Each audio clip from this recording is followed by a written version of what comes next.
শাকিলকে আমাদের যে শেরপা ছিল, যে এখানকার হিমালয়ে আমাদের যে গাইড আমাদের সাথে সহযোগী হিসেবে থাকে, তারাও শাকিলকে খুব অ্যাপ্রিশিয়েট করছে যে ও তো খুবই ভালো। মানে সে উচ্চতায় খুব সহজে দ্রুত মানিয়ে নিতে পারে এবং খুবই পরিশ্রমী, সহজে ভেঙে পড়ে না। আমি মনে করি যে প্রত্যেকটা তরুণেরই একটা স্বপ্ন আছে, সেটা হলো তার এভারেস্ট। সে নিজেকে কোথায় দেখতে চায়, সে কোথায় যেতে চায়, তাই না? তার লক্ষ্যটা কি? যখন আমি প্রথমবার 2011-তে এভারেস্ট আরোহণ করি সফলভাবে, তখন শাকিলের সাথে কিন্তু আমার পরিচয় হয়। তখন সে ঢাকা থেকে কলকাতা হেঁটে যায়।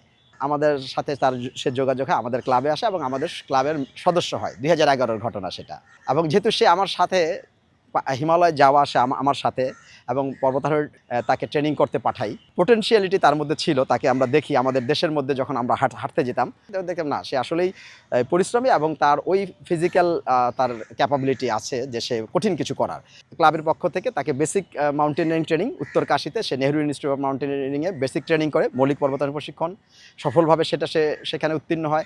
তারপরে সে আবার উচ্চতর পর্বতারোহণ প্রশিক্ষণ গ্রহণ করে সেই একই প্রতিষ্ঠান থেকে অ্যাডভান্স মাউন্টেনিং ট্রেনিং করে। 2015 সালে কিন্তু আমরা একসাথে হিমালয়ের একটা 6000 মিটার, নেপাল হিমালয়ের একটা 6000 মিটার উচ্চতার পর্বতশৃঙ্গ আরোহণ করতে যাই কেয়াজুরি নামে, যে পর্বতটা ছিল 6200 ফিটের উপরে। আমি ছিলাম টিম লিডার, আমাদের সাথে আমরা 5 জনের একটা দল ছিলাম। শাকিল আমাদের সাথে ছিল এবং শাকিলকে আমাদের যে শেরপা ছিল, যে এখানকার হিমালয়ে আমাদের যে গাইড আমাদের সাথে সহযোগী হিসেবে থাকে, তারাও শাকিলকে খুব অ্যাপ্রিশিয়েট করছে যে ও তো খুবই ভালো। মানে সে উচ্চতায় খুব সহজে দ্রুত মানিয়ে নিতে পারে এবং খুবই পরিশ্রমী, সহজে ভেঙে পড়ে না।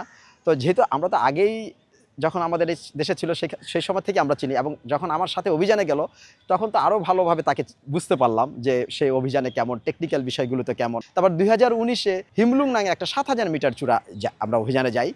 ওই চূড়াটা আমি উঠতে পারিনি, ওয়েদার খারাপ ছিল এবং আমার চোখে সমস্যা তৈরি হয়েছিল। আমার চোখে সমস্যার জন্য আমি কিছু দেখতে পাচ্ছিলাম না। আমি নিচে নেমে আসি, শাকিল কিন্তু একা গিয়ে চূড়া আরোহণ করে 2019-এর অক্টোবর মাসে। হিমলুং 7000 মিটারের একটা চূড়া। শাকিল যখন 7000 মিটার এবং হিমলুং জয় করে ফেলে, তখন কিন্তু আমি বুঝে যাই না শাকিল এভারেস্টে অবশ্যই, যখন সে 7000 মিটার চড়ে ফেলে, যে সে এভারেস্টের জন্য তৈরি, সে এভারেস্টে ফিট।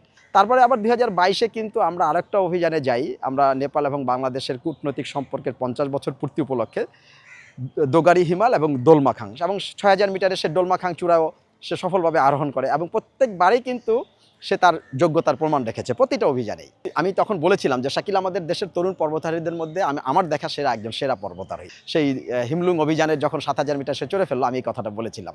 আজকে কিন্তু আমরা আরও আগেই শাকিলকে এভারেস্টে সে আরোহণ করতে পারতো, কিন্তু শেষ পর্যন্ত স্পন্সর পাওয়া গেল এবং শাকিল এভারেস্টে আরোহণ করল। এভারেস্ট জয় বা এভারেস্ট আরোহণ, যে আমি মনে করি বাংলাদেশে 18 কোটির দেশে অন্তত এই স্বাধীনতা 54 বছর অন্তত 18 জন এভারেস্ট বিজয়ী থাকা উচিত ছিল আমাদের।